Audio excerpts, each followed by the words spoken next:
શું તમારે ઉનાળુ પાકોમાં 30-40% ઉત્પાદન વધારવું છે? તો આ રહી જડીબુટી. ઉનાળુ ઋતુમાં ગુજરાતના ઘણા વિસ્તારમાં તલ અને મગફળીનું વાવેતર અગ્રેસર રહેશે. ઉપરાંત ટૂંકી મુદતના પાકો જેવા કે તલ, મગ, અડદનું વાવેતર પણ મોટા પ્રમાણમાં રહેશે. આ ઉનાળુ પાકોમાં શરૂઆતથી જો કોઈ મુખ્ય પ્રશ્ન આવતો હોય તો એ છે ચૂસિયા જીવાતનો. આ ચૂસિયા જીવાતો એટલે કે મુખ્યત્વે થ્રિપ્સ ઉપરાંત કથીરી, મોલો, સફેદ માખી, લીલી પોપટી વગેરે. આ બધી જીવાતો આવવાના મુખ્ય કારણોની વાત કરીએ તો ઉનાળામાં ઊંચા તાપમાનના કારણે ચૂસિયા જીવાતોનું જીવનચક્ર ઝડપી બને છે અને એના લીધે ઓછા સમયમાં ખૂબ વધારે સંખ્યામાં આ જીવાતો પાકને ભયંકર નુકસાન કરે છે અને એટલે આ જીવાતોનું નિયંત્રણ મુશ્કેલ બનતું હોય છે. ઉનાળાની ઋતુમાં વાતાવરણમાં ઓછો ભેજ તેમજ છોડની સ્ટ્રેસ અને ડ્રાય કન્ડિશનના કારણે છોડ ઉપર ચૂસિયા જીવાતોનો વધુ ઉપદ્રવ જોવા મળે છે, જેથી પાકને સરળતાથી નુકસાન થતું હોય છે.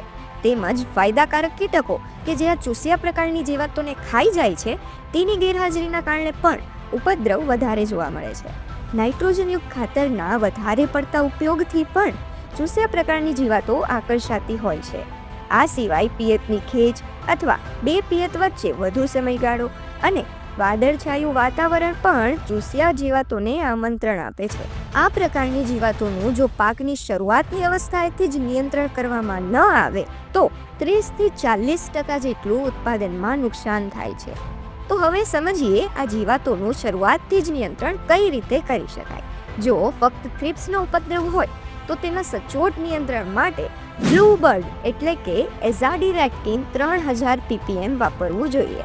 કોઈ પણ ઉનાળુ પાકોમાં ફક્ત થ્રિપ્સના નિયંત્રણ માટે બ્લૂબર્ડનો 25-30 મિલી પ્રતિ પંપ પ્રમાણે છંટકાવ અવશ્ય કરવો.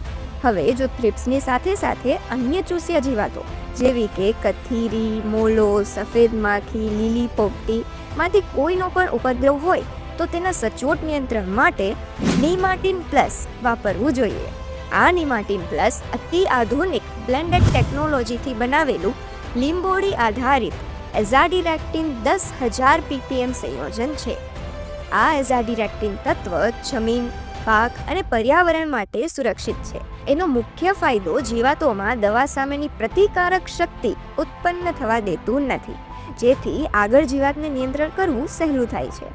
જ્યારે જંતુનાશક રસાયણના વપરાશથી જીવાતોમાં પ્રતિકારક શક્તિ ઉત્પન્ન થવાથી આગળ જઈને આ ચૂસિયા જીવાતોનું નિયંત્રણ ખૂબ જ મુશ્કેલ અને ખર્ચાળ થતું હોય છે. કોઈ પણ ઉનાળુ પાકોમાં થ્રિપ્સ સહિત આ તમામ જીવાતોના નિયંત્રણ માટે નિમાટીન પ્લસનો 15-20 મિલી પ્રતિ પંપ પ્રમાણે અવશ્ય ઉપયોગ કરવો. ચૂસિયા જીવાતોને કહો હવે બસ, વાપરો ક્યુરેટિવનું નિમાટીન પ્લસ. ખેડૂત મિત્રો, નિમાટીન પ્લસ અથવા બ્લૂબર્ડ બાબતે કોઈ પણ પ્રશ્ન હોય તો નીચે જણાવેલ નંબર પર ફોન કરીને પૂછી શકો છો. વિડીયો ગમે તો શેર અને લાઈક જરૂર કરો તેમજ ચેનલને સબસ્ક્રાઇબ કરો. આભાર.